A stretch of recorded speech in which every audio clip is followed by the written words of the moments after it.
Egyptians saw that she was a very beautiful woman. And when Pharaoh's officials saw her, they praised her to Pharaoh, and she was taken into his palace. So now Abraham has lost his wife.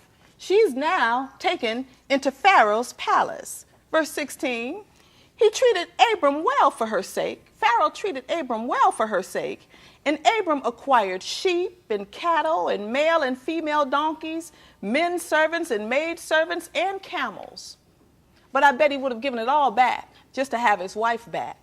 You know, sometimes we can make a change in our lives and wind up in a bigger mess than what we left. There was a famine in the promised land, but now he's in Egypt and he's lost his wife. You know, God has a way of testing our faith. And many times when we're going through problems, the word says, think it not strange. Listen at this in 1 Peter 4:12. It says, beloved, do not think it strange concerning the fiery trial which is to try you, as though some strange thing has happened to you, but rejoice to the extent that you are partaking of Christ's sufferings. And so all our lives are not going to be without problems, but God expects for us to be able to handle those problems. Abraham is in Egypt, and he is now in the middle of a mess. But look at God to the rescue in verse 17. It says, but the Lord inflicted serious diseases on Pharaoh and his household because of Abram's wife Sarah.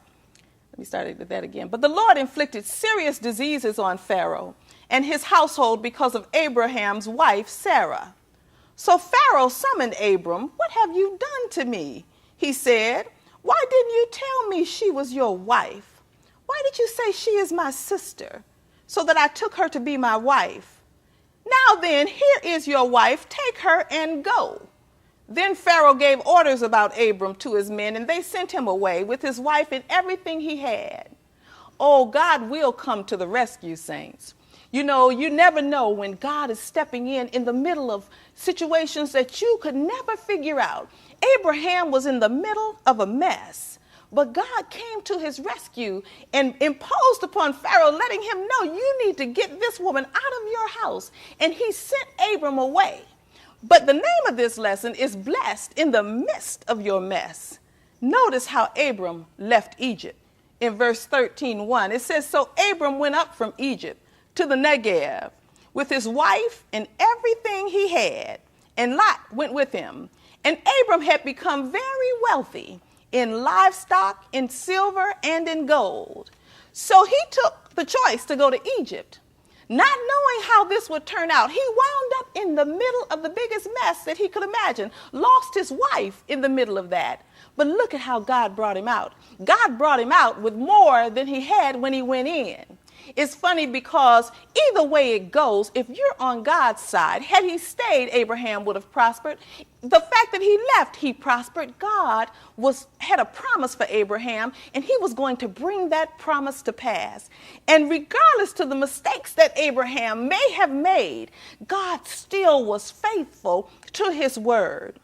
In Romans 4:3, it says, Abraham believed God, and God counted that as righteousness.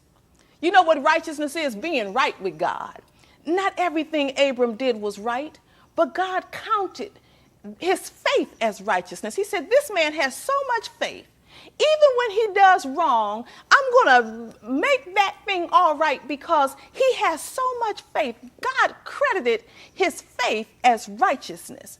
That's something we all desire, that we would have enough faith that God would say, you know something, regardless of what you do, I'm going to bring you out. If you go to the left and I meant for you to go to the right, I'm going to make you prosper even in that move. You know, it reminds me of Romans 8 that says all things work together for good for those who love the Lord and are called according to his purpose. And Abraham went into this situation not knowing how he was going to come out, but he came out stronger, wealthier, filled now with more. You know, it's interesting as we go through trials and tribulations in this life, the thing that we've always got to do is to take the mountaintop view. I call it the mountaintop view. You know, Dr. King said that I've been to the mountaintop and I've seen the promised land. When Dr. King said that, he was in the middle of the worst struggle in his life. In fact, he died shortly thereafter. But he said that I can see beyond all these problems. I can see beyond these problems, and I can see the promised land. That's what we've got to master, saints. We've got to master how to get from on the mountaintop and look over. We've got to master the mountaintop view. Thank you for listening. Please click on part 3 of this message.